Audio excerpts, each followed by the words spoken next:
유다의 요시야 왕의 아들 여호와김 제4년에 여호와께로부터 예레미야에게 말씀이 임하니라. 이르시되 너는 두루마리 책을 가져다가 내가 내게 말하던 날 곧 요시야의 날부터 오늘까지 이스라엘과 유다와 모든 나라에 대하여 내가 내게 일러준 모든 말을 거기에 기록하라. 유다 가문이 내가 그들에게 내리려 한 모든 재난을 듣고 각기 악한 길에서 돌이키리니 그리하면 내가 그 악과 죄를 용서하리라 하시니라. 그때는 아홉째 날이라. 왕이 겨울 궁전에 앉았고 그 앞에는 불피운 화로가 있더라. 여호디가 서너 쪽을 낭독하면 왕이 면도칼로 그것을 연하여 베어 화로불에 던져서 두루마리를 모두 태웠더라. 왕과 그의 신하들이 이 모든 말을 듣고도 두려워하거나 자기들의 옷을 찢지 아니하였고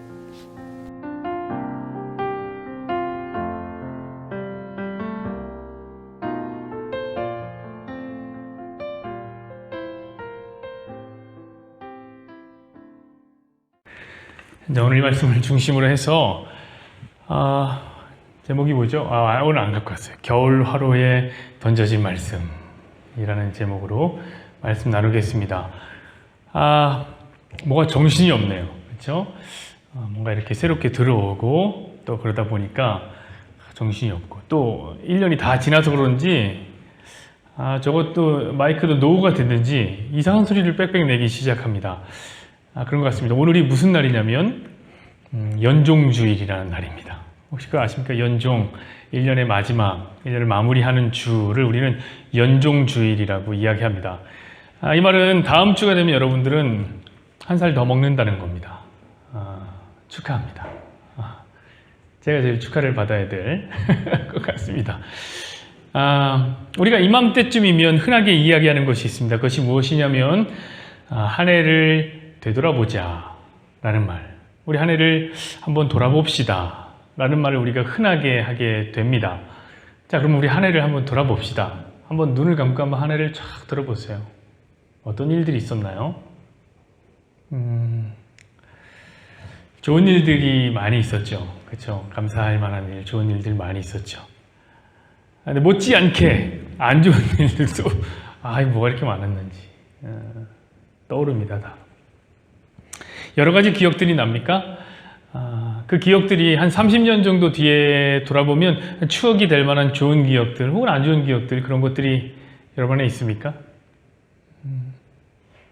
사랑했던 기억, 미워했던 기억, 그런 건 없습니까? 부지런하게 살았던 시간들, 그래서 후회 없어. 나 너무 행복하게 부지런하게 살았던 기억.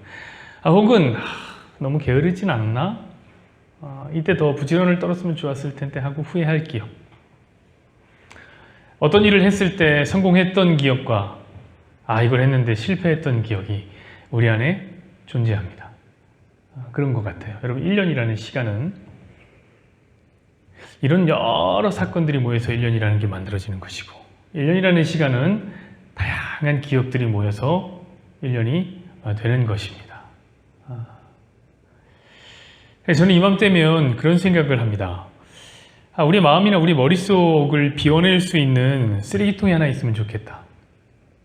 마음 쓰레기통이라든지 기억 쓰레기통 같은 게 하나가 있으면 좋겠다. 그러면은 불필요하고 쓸모없는 기억들은 다 버릴 텐데. 그래서 우리 마음에, 우리 머리에 좋은 것들만 남겨놓고 안 좋은 것들은 좀 다 버리면 참 좋을 텐데. 그러면 2020년 한 해가 상처도 없고 사람을 조금 덜 미워하게 되고 내년은 좀 희망차게 맞이하고 어떤 트라우마도 없이 보낼 수 있을 텐데, 그런 생각을 문득 하게 됩니다. 여러분,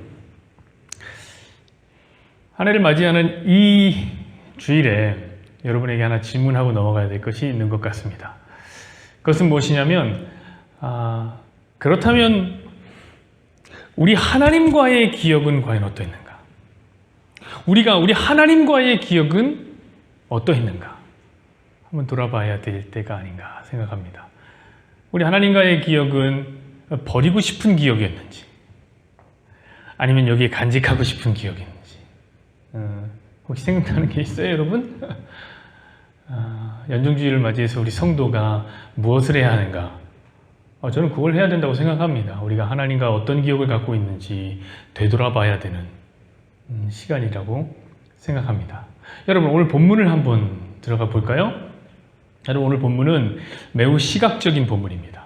그러니까 이거는 눈에 이렇게 환하게 보인다는 거예요. 언어들이 다 시각적인 언어예요. 그래서 우리는 오늘 본문을 쫙 읽다 보면 그날의 생생한 느낌을 고스란히 우리의 가슴속에 받게 됩니다. 머릿속에 싹 그려집니다. 자, 오늘 하나님께서는 예레미야라는 선지자에게 명령 하나를 하십니다. 그 명령은 어떤 것이냐면, 예레미야, 이 와봐라. 책을 써라. 글을 써라. 내가 불러줄 테니까 너는 글을 써라. 여러분, 두루마리 책 있잖아요. 오늘 보니까 두루마리 책에 딱 기억하는데, 혹시 아세요? 여러분, 사극 같은 거 보면 왕이 사형을 사약을 먹이러 갈 때 이 신하가 뭐 가져갑니까? 교지를 가져가잖아요. 그래서 그걸 쫙 펼치잖아요. 그 두루마리 책 같은 거잖아요. 사약을 받으라. 어명이다. 이렇게 하는 거. 그런 어떤 두루마리 책을 쓰라는 거예요. 눈에 딱 보이지 않나요? 거기 이렇게 글 써내려가는 걸 한번 생각해 보십시오. 내용이 참 좋아요. 어떤 내용이냐면, 니네가 진짜 악한 짓을 했다. 이 나쁜 놈들아. 니들 그래서 큰일 나. 너 이제 벌 받을 거야. 이런 벌을 받을 거야. 이게 뭐가 좋냐면, 이건 좋은 게 아니죠. 그러나 너가 진정 회개한다면, 다시 돌아온다면 내가 용서하고 너희를 받아주겠다. 이게 좋은 거 아니에요? 좋은 거죠. 자, 이제 예레미야가 하나님이 불러준 대로 그 글을 적기 시작하는데 예레미야가 글을 쓴 게 아니에요. 오늘 성경에 보니까 서기가 나오는데, 원래 예레미야에 서기가 있어요. 서기 바룩이라는 사람이 나옵니다. 이걸 보면서 또 어떤 사람은 그런 얘기를 하더라고요. 예레미야가 문맹이었다. 글을 읽을 줄 모르고 쓸 줄 모르니까 서기를 둔 것 아니냐 이렇게 생각하는데, 그렇지 않습니다, 여러분. 여러분, 예레미야는 제사장 출신이에요. 그럼 제사장 출신이란 건 뭐냐면, 제사장 뭐 합니까? 물론 제사 드리는데 제사장 모인 백성들한테 성경을 읽어주는 사람이란 말이에요. 성경을 쭉쭉 읽어주는 사람이에요. 그러니까 당연히 문맹일 수 없죠. 어떤 이유에서 그러면 바룩이라는 자에게 글을 쓰게 했을까요? 그것은 어떤 이유냐면, 예레미야는 지금 이것을 가지고 성전에 들어가서 읽어줄 수가 없는 상황인 거예요. 왜냐면 예레미야는 지금 블랙리스트에 올라와 있거든요. 제가 보면 막 갇히기도 하고, 그쵸? 제사장들이나 아니면 또 왕에게서 갇히잖아요. 시드들에 갇히잖아요.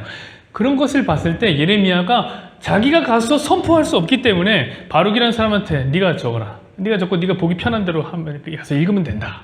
서기를 불러서 쓰게 한 것이죠. 하나님이 얼마나 하실 말씀이 많았는지. 여러분, 오늘 이게 1절에 보면은 36장 1절에 보면 어떤 얘기가 나오냐면, 이것이 언제 시작되냐면은 여호야김 왕 4년에 시작되는 거예요.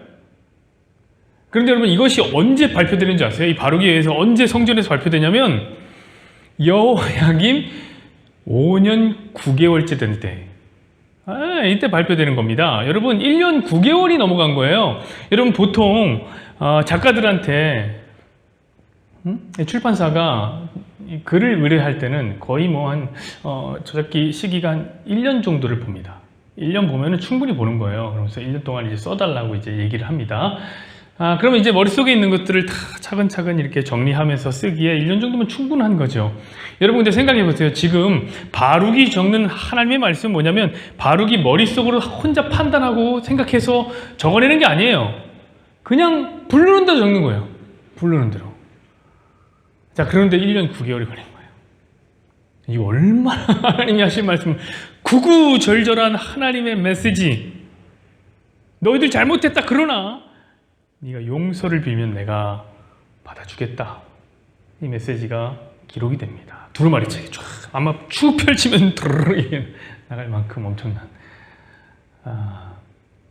자, 이제 바룩이 그 두루마리 책을 갖고 성전 앞에 섭니다. 그 다음에 모든 백성들 앞에서 낭독하기 시작하는 거예요. 낭독을 쫙 했더니 사람들이 이건 특별한데, 하나님의 말씀이네, 이런 생각을 합니다. 그렇잖아요, 여러분. 우리도요, 어떤 글을 보면, 대문어가 쓴 글을 보면, 야, 이 사람 정말 특별하다. 어떻게 문장을 이렇게 쓸까?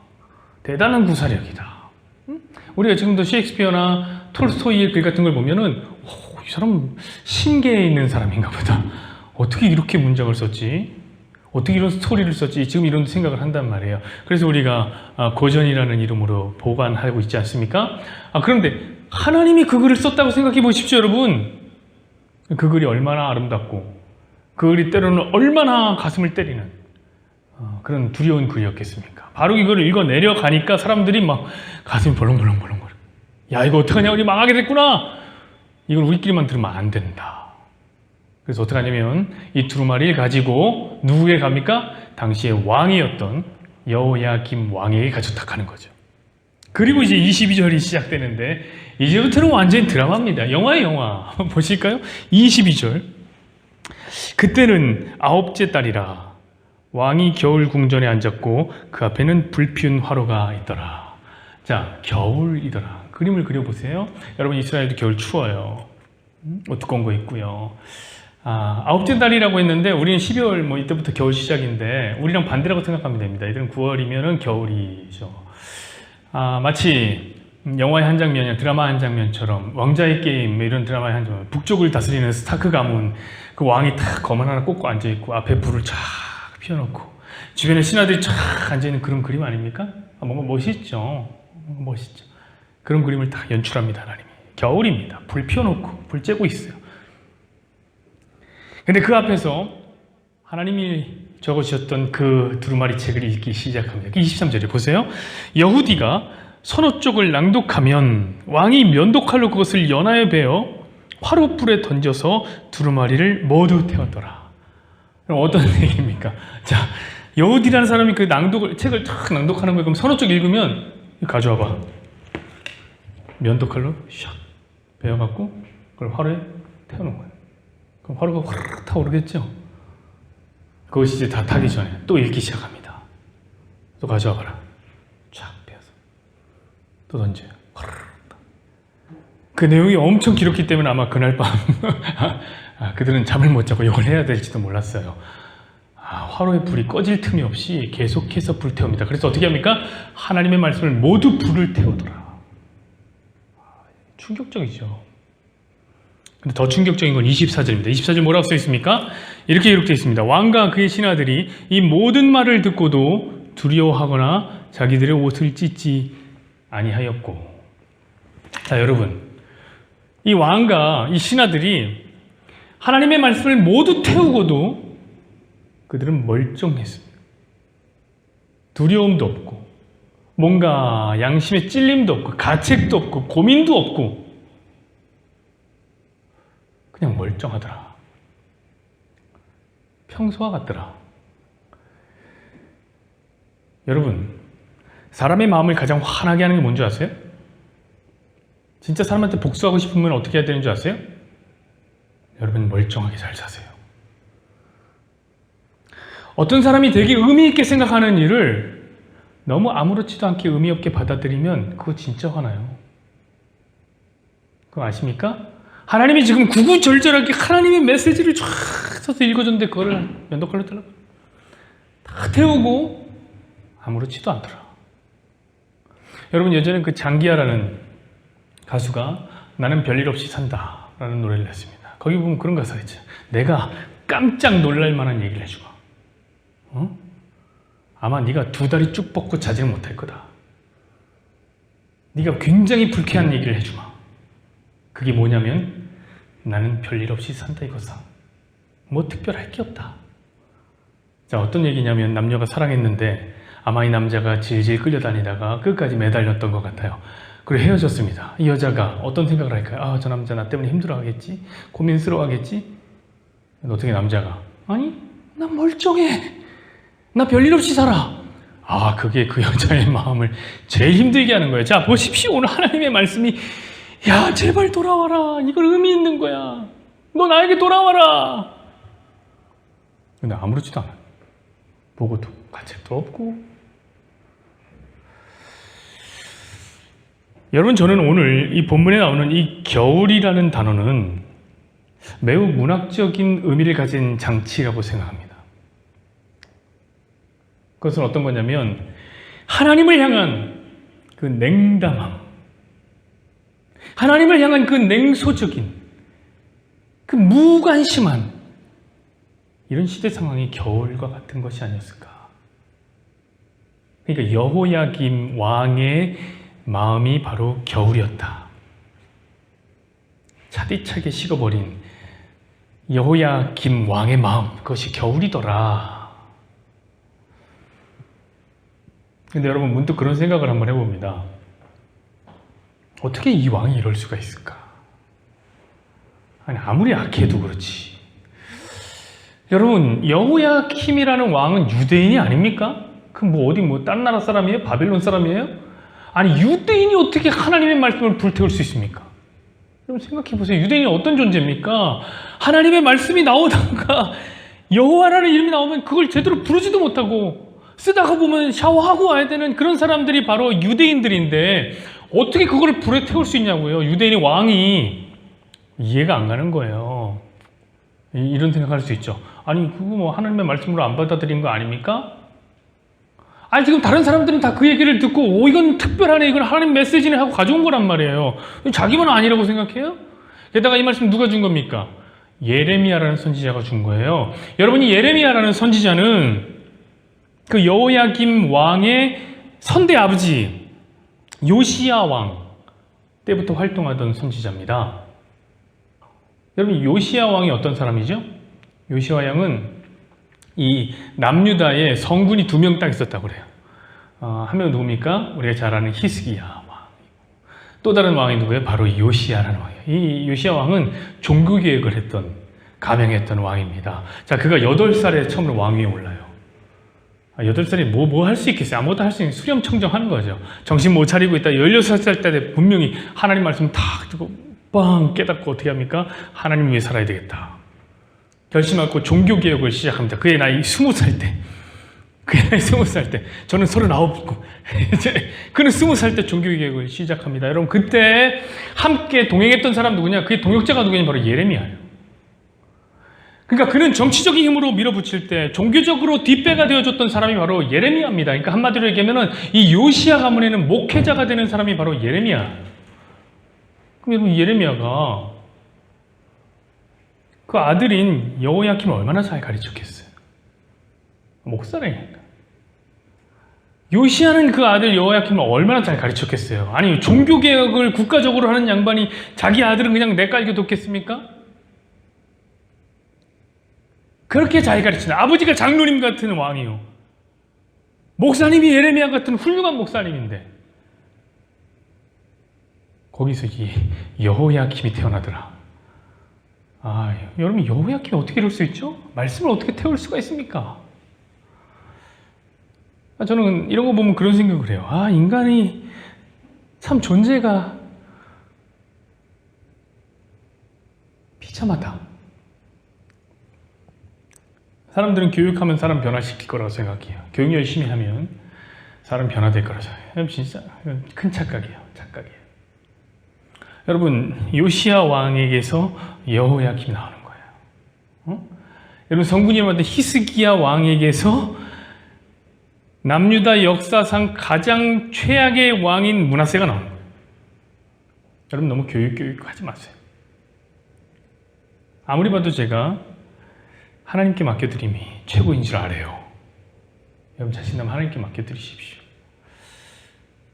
여호야킴은 하나님의 말씀을 불태우고도 아무런 감정을 느끼지 못하는, 가책을 느끼지 못하는 그런 사람이 되어버렸습니다. 그런데 제가 이것을 보면서, 이것을 가만히 들여다보면서 이런 가능성이 떠오릅니다. 아니 유대의 왕 여호야킴이 불에 하나님의 말씀을 태울 수 있다면, 유대의 왕인데도 태울 수 있다면, 아버지가 요시야 같은 대단한 왕인데 장로님 같은 아버지가 그렇게 교육을 시킨 그 모태신앙의 여호야킴이 말씀에 불을 태울 수 있다면, 불에 말씀을 태울 수 있다면, 훌륭한 목사님 예레미야 목사님에게서 배운 여호야킴이 말씀을 불에 태울 수 있다면 여러분도 태울 수 있겠다. 저와 여러분도 그래 할 수 있겠다. 가능성이 딱 보이는 거예요. 여러분 어떠세요? 자, 한번 돌아봅시다. 지난 1년 동안 하나님 말씀이 여러분에게 쏟아졌습니다. 폭포수와 같이 쏟아졌습니다. 주일 말씀이 60안 예배가 여러분 저는 1년을 돌아보면서 정말 좀 벅찹니다. 어떻게 벅차면 가슴이 막 뜨겁게 벅차는 게 아니라 눈물이 날 것 같아요. 너무 힘들었어요. 너무 힘들었어요. 왜냐하면 부족한 종이 하나님의 말씀을 대언하느라고 진짜 밤잠 설쳐가면서 힘들게 열심히 했습니다. 물론 여러분들의 성에는 다 안 찰 줄은 알아요만 진짜 열심히 했습니다. 그래서 60안 예배 주일 설교가 여러분이 쏟아졌습니다. 그뿐입니까? 여러분 개인적으로 성경 읽는 거 있죠? 그뿐입니까? 미워도 다시 한 번 성경 읽죠? 우리 성경 통독반에 성경 읽죠? 그것만 하는 줄 아세요? 여러분들 목사님들 다른 목사님 설교 듣잖아요. 제가 다 압니다. 오늘날 성도들은 담임 목사는 제 4명이에요. 저는 제가 담임 목사라고 생각 안 합니다. 여러분들 개인적으로 좋아하는 목사님들 설교 다 듣잖아요. 왜 안 듣습니까? 하나님의 말씀이 폭포수처럼 쏟아지고 있던 지난 1년 여러분의 마음에는 어떤 말씀이 남아있습니까?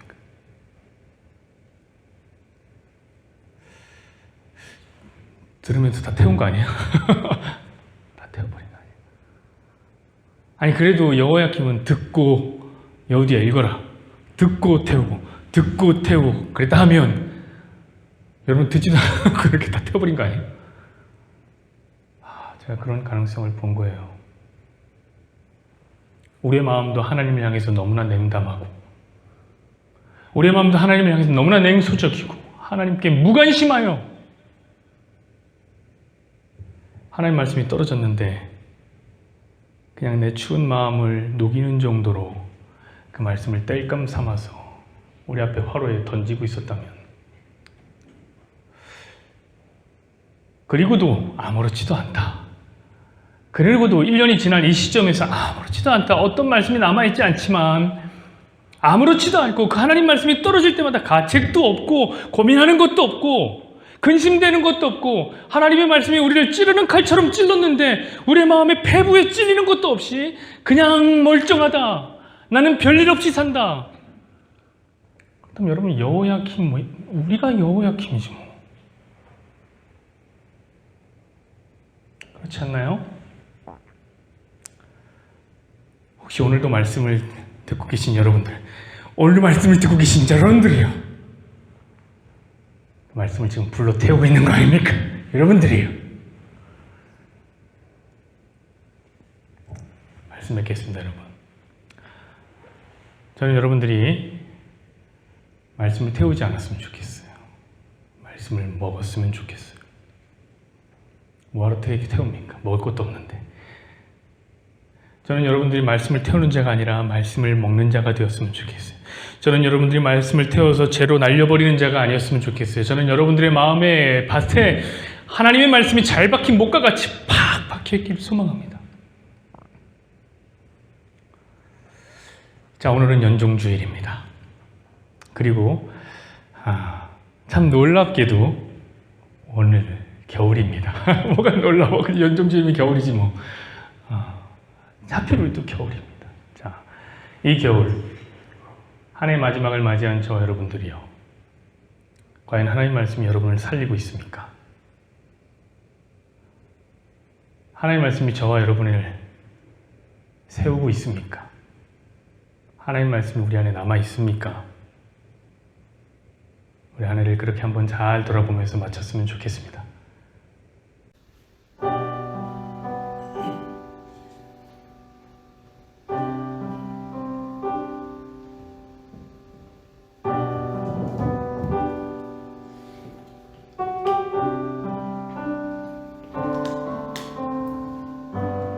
모든 것 아시는 주님, 내 삶에 펼쳐진 계절도 임마누엘 함께 늘 동행하시니 내 모든 순간 돌보아 주시네. 모든 것 창조하신 주님, 파도를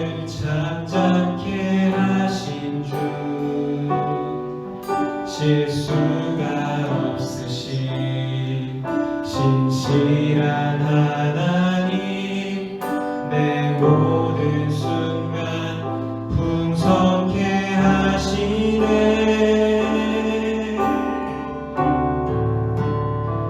찬양해 온 우주 만물 다스리는 완전한 하나님, 내 선하신 목자.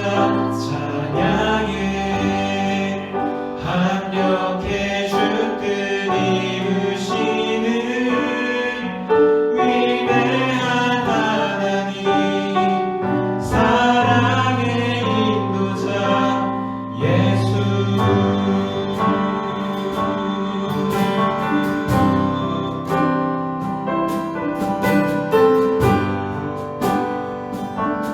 다시 한번 처음부터 전심으로 고백합니다. 가십시오. 모든